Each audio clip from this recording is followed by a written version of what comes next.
Por eso también de ahí el título que dice Objetivos, realidades y perspectivas de futuro.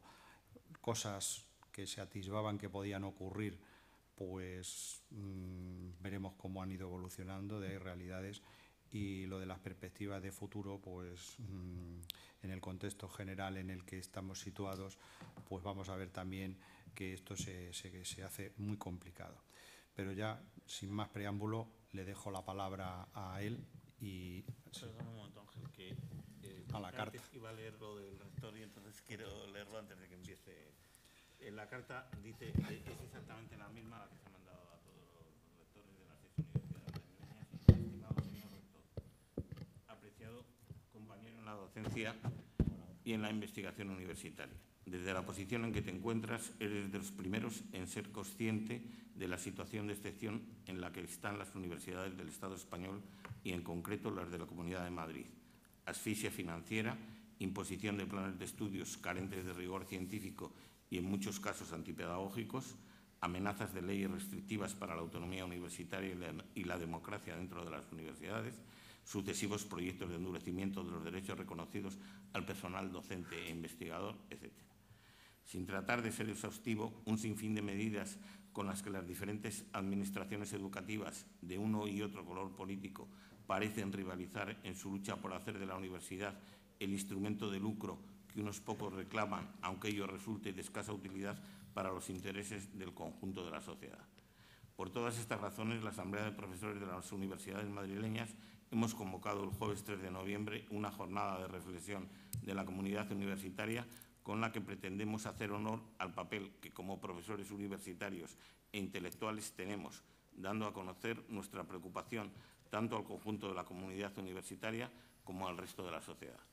Por ello nos dirigimos a ti como máximo representante de una universidad madrileña para invitarte al acto y que en consecuencia puedes intervenir en esta jornada, haciéndote partícipe del papel que te corresponde en la transmisión de los valores que la institución universitaria está obligada a trasladar a la sociedad y en la búsqueda de soluciones, de forma que, entre todos, logremos impedir que la crítica situación en que nos encontramos continúe degradando progresivamente la educación en la Universidad Pública Madrileña. Recibe un cordial saludo, Asamblea de Profesores de las Universidades Madrileñas.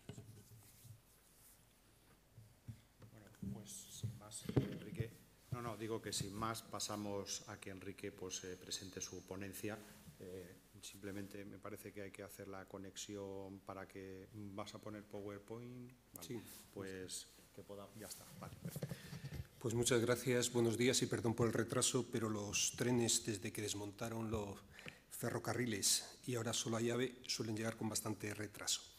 Y por lo tanto agradecer la invitación a estar aquí y quería centrarme y por eso utilizar el PowerPoint para no dispersarme y centrar en aquello que quería plantear. Había una pancarta en el 15M que decía que tiene que ver lo que aprendemos hoy, lo que enseñamos, con lo que realmente podrá ser nuestro futuro.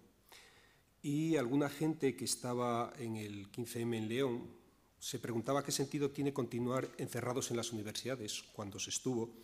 Estos días en los que las asignaturas más importantes han comenzado a impartirse en las calles de igual a igual, en corros en los que nadie aspira a sacar más nota que la persona de al lado. No sé si esto nos recuerda cuál era el sentido de la educación, cuál era el sentido de la universalidad, de la universidad y para qué se fundó el saber y la ciencia. Y es en este contexto en el que quiero enmarcar lo que voy a plantear. Claro que el espacio de educación superior, la declaración, que apenas son 2 páginas, tiene aspectos positivos y un espíritu que posiblemente todo el mundo podríamos compartir. El problema de fondo es el marco global en el que se inscribe y la filosofía que orienta esta reforma y que, como bien decía antes nuestro compañero, parece desplegar un funcionamiento mercantil de la educación en Europa. ¿Cuál es la filosofía que orienta esta reforma? Recordemos que si hay 900 y pico europarlamentarios y europarlamentarias en el Parlamento de Bruselas, hay 15.000 lobistas, es decir, equipos de abogados y abogadas que están para influir, posicionar las decisiones que se toman y los documentos que presentan los comisarios y las comisarias de la Unión Europea tienen que ver más a veces a esas o equipos de lobistas que a los planteamientos que hacemos la gente de la calle. Y, de hecho, uno de los equipos de lobistas más potentes es la ERC.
Y esencial.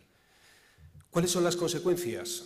Esto es del mayo del 2009. El mundo universitario italiano está en pie de guerra contra el proceso de Bolonia, la equiparación de todos los sistemas universitarios de la Unión Europea. Esto es lo que aparece en la prensa. Y los recortes de fondos públicos aprobados por el gobierno de Berlusconi. Berlusconi ha decidido sanear las cuentas públicas con recortes drásticos de gastos educativos, etc. Cuando nos planteamos y hacemos un repaso, lo hice hace unos días preparando esta pequeña conferencia, y vemos que en Nigeria hay protestas por el alza de las tarifas.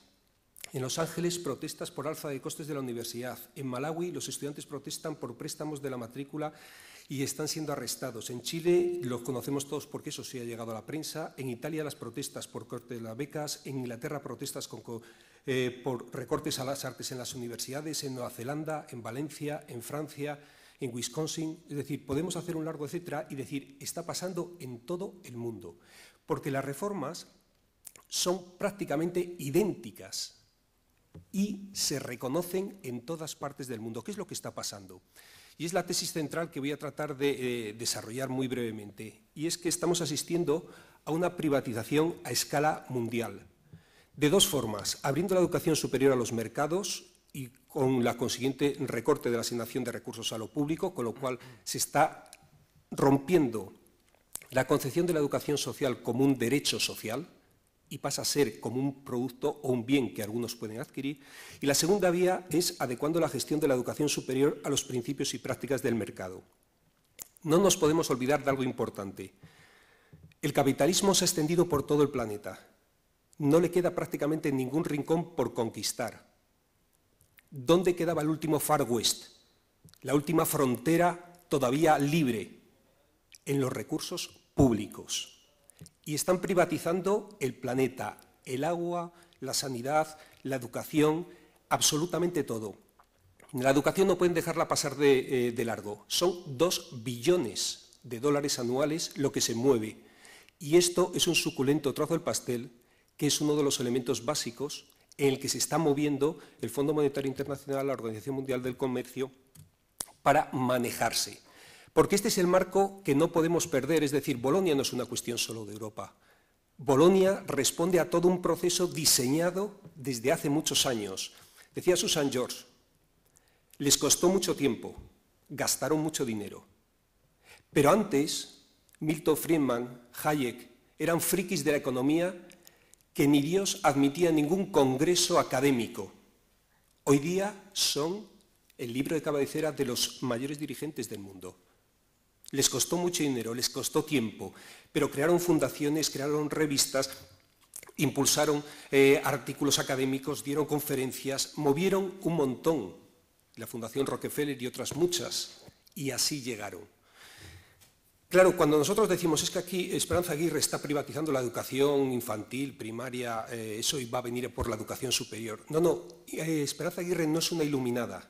Está aplicando estrictamente las líneas directrices que marcan el Acuerdo General sobre el Comercio de Servicios, AGCS, que son las rondas de la Organización Mundial del Comercio, donde se establece que los servicios educativos deben ser considerados como productos, mercancías. Y de hecho lo firmamos, no nos olvidemos, el PP y el PSOE abandonaron y se posicionaron claramente, y así pasó en toda Europa. La socialdemocracia, los partidos liberales y conservadores se unieron como una piña para firmar el Tratado de la Constitución Europea. Luego el mini Tratado de Lisboa, donde apareció un término muy interesante que hay que leer, Servicios Económicos de Interés General, SIEG. Dice textualmente, en la normativa europea que nos afecta, la gestión de estos servicios se sujetarán a las normas sobre la competencia. Ahora mismo explico qué significa eso. En este modelo lo que está pasando es justamente eso. La educación superior deja de ser considerada un derecho público que el Estado ha de garantizar, como todos los derechos públicos. Y el Estado solo ha de encargarse donde no llegue la iniciativa privada. Esto es lo que significa sujetarse a las normas de la competencia. El Estado debe irse retirando donde haya privado, universidades privadas, universidades concertadas y ahora la nueva modalidad subvencionadas con dinero público. Con lo cual nos tenemos que plantear qué es lo que queremos. Porque nos han colonizado el sentido común, nos han reconceptualizado el discurso de las prioridades. Nos están hablando de que la universidad debe servir para convertirse y para convertir nuestra sociedad, Europa, en la economía del conocimiento más competitiva y dinámica del mundo, economía competitiva. Con lo cual se está mutando la naturaleza y la función de las universidades. Nos acordamos de aquello de ¿para qué servía la universidad? Para crear seres humanos razonables y críticos, formar ciudadanos y ciudadanas al servicio de las necesidades de la sociedad y del avance de la ciencia, para quienes el trabajo no constituía la exclusiva ocupación de la vida. Parece que estamos hablando de tiempos muy pretéritos. Ahora parece que lo que nos quieren formar es para ser asalariados intelectualmente cualificados. Es decir, producir, como decía antes, recursos humanos dotados, por supuesto, de esas competencias flexibles marcadas por las nuevas tecnologías, los idiomas, para adecuarse al sistema productivo y aclimatarse a los valores y el comportamiento de la empresa. De hecho, lo han dicho claramente, debe atender a las demandas sociales, pero reinterpretan qué son las demandas sociales, que son las demandas del mercado y de las empresas. Por lo tanto, es lógico que en todo este proceso se abandonen los saberes humanísticos, los críticos, y empiece a hablarse de competencias básicas y especializadas, y empezamos a hablar de los grados y de los máster. Las competencias que son preidentificadas en el mercado de trabajo están dominando actualmente la reconfiguración del currículo de la educación superior al servicio de esa economía competitiva. Y otras capacidades que podrían promover una sociedad más justa y mejor van quedando obsoletas y se las obvia progresivamente. Ya lo dijo Zapatero en el Foro de la Nueva Economía de enero de 2007. Queremos universidades que sean más empresas. Es un círculo vicioso. La integración de la enseñanza superior y la investigación a este proyecto industrial lo que hace es recortar presupuestos para proyectos improductivos, lo cual significa una presión continua para lograr eficiencia y estándares más elevados. De ahí todo el proceso de los rankings. Y es verdad que ahora todo profesor, profesora, toda la universidad está preocupado por dónde estamos en los rankings dichosos de las universidades. Y el Real Decreto que están diseñando ahora mismo, por el que se establecen los requisitos básicos para la creación, reconocimiento y funcionamiento de las universidades, en el propio proyecto, que está elaborado por el Ministerio de Educación del actual gobierno Zapatero, se legitiman y oficializan los rankings de las universidades. Además, el borrador abre la puerta a la desaparición de la democracia y la participación en las universidades. E incluso, como esto se tratará en otro momento, no voy a centrarme en eso, pero es curioso porque podrán incluso establecer convenios de colaboración y proyectos conjuntos que impliquen movilidad del personal docente investigador, cuestión que empieza a aparecer toda la movilidad forzosa, que es el mismo modelo del mundo precario laboral. Y esto es lo que se va a aplicar actualmente. El proceso, cuando llega a este modelo de rankings de selección, ya empieza a plantearse qué es no lo que la universidad puede hacer por el alumno o la alumna, sino qué puedes hacer tú como alumno o alumna para que esa universidad esté en el ranking superior. Aquellos que vamos a dedicar los esfuerzos y los recursos disponibles van a ser a quienes verdaderamente quieran estudiar. De hecho, veamos cómo empieza a plantearse todo lo de las segundas y las terceras matrículas. Son esos que no quieren aprovechar las posibilidades que se les ofrece. Ese resto, ese que no quiere esforzarse más, van a ser los que van a estar destinados a los recortes laborales, a la precarización y la flexibilidad del mercado, porque realmente ha sido culpa de ellos y de ellas. No han sabido aprovechar las oportunidades que se les dieron, es decir, convierten a las víctimas en culpables. En este modelo del culto del rendimiento y la eficacia, es que está transformando la misma noción de lo que es la educación superior y la finalidad de esta en la sociedad. Y la tentación de desembarazarse del alumnado menos brillante académicamente es poderosísima, porque esos bajarían el nivel, el ranking de la universidad, perjudicando esa imagen pública de las propias universidades. Con lo cual tenemos que esto de formar a una ciudadanía crítica y transformadora, eso se ha olvidado, lo de la emancipación, lo del saber. Lo que ahora conviene es la prioridad de la eficacia y la eficiencia, la competitividad. Es como decía el Roto en estos chistes que hace tan potentes y que no hace falta explicarlos más. ¿Es usted ciudadano normal o todavía piensa? ¿Quién paga Bolonia entonces? Porque nos han dicho que todo esto, además, conlleva coste cero. Ya ven ustedes dónde está España situada en el gasto de estudiante por universitario. Porque los presupuestos públicos, no nos olvidemos que el gasto por universitario en España es un tercio inferior a la media en la Unión Europea y que todos los países europeos, además, han reducido visiblemente el gasto público por estudiante en la enseñanza superior a lo largo de los últimos años. Si la Universidad de Oxford, el presupuesto por alumno o alumna ronda en torno a los 30.000 euros, aquí en España ronda en torno a los 3.000 o 10.000 euros, depende, en esa horquilla. Y no tenemos más que ver los últimos recortes en las universidades. En el 2011 los campus universitarios públicos han sufrido un recorte de 300 millones de euros, mientras que este curso había más alumnado que el curso pasado y mucho más que en el curso 2007-2008. La Comunidad Autónoma de Madrid recientemente ha salido en la prensa que ha sido condenada por los tribunales, y lo sabrán ustedes mejor que yo, a pagar las deudas que había comprometido con la propia Universidad Complutense solo en obras. Y ya el presidente de la mesa de gerentes, que no es precisamente ningún elemento de la extrema izquierda, el presidente de la mesa de gerentes de las conferencias de rectores de las universidades españolas acaba de confirmar que las comunidades autónomas están emprendiendo un proceso de privatización de las universidades públicas, dicho textualmente por él, recortando su financiación, rebajando entre un 6 y un 16% de su presupuesto. ¿Quién lo va a pagar esto? Pues por una parte los bolsillos de los estudiantes. Ya saben el punto 315 tan famoso de la Estrategia Universidad 2015, que el 50% del coste de una asignatura en segunda matrícula es lo que va a subir y el 100% de dicho coste en una asignatura en tercera matrícula. Este es el proceso hacia el que vamos, porque esos que no quieren aprovechar son los responsables de que esta universidad no esté en los rankings y vaya arrastrando.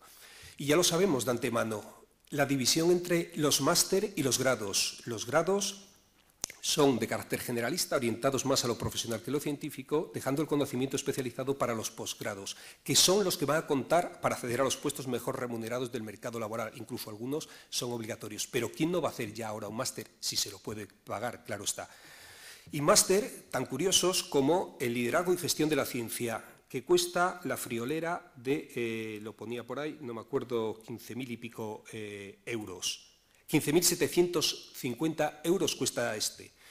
Pero dice, no se preocupe usted, no te preocupes por el dinero, paga tu máster una vez finalizado con tu propio sueldo, préstamo renta universidad del Ministerio de Ciencia e Innovación, la garantía eres tú, 5 años de carencia. Esto es por lo que están en la calle, en Colombia, en Chile, porque acaban endeudados antes incluso de comprarse una vivienda, casi antes de empezar a estudiar.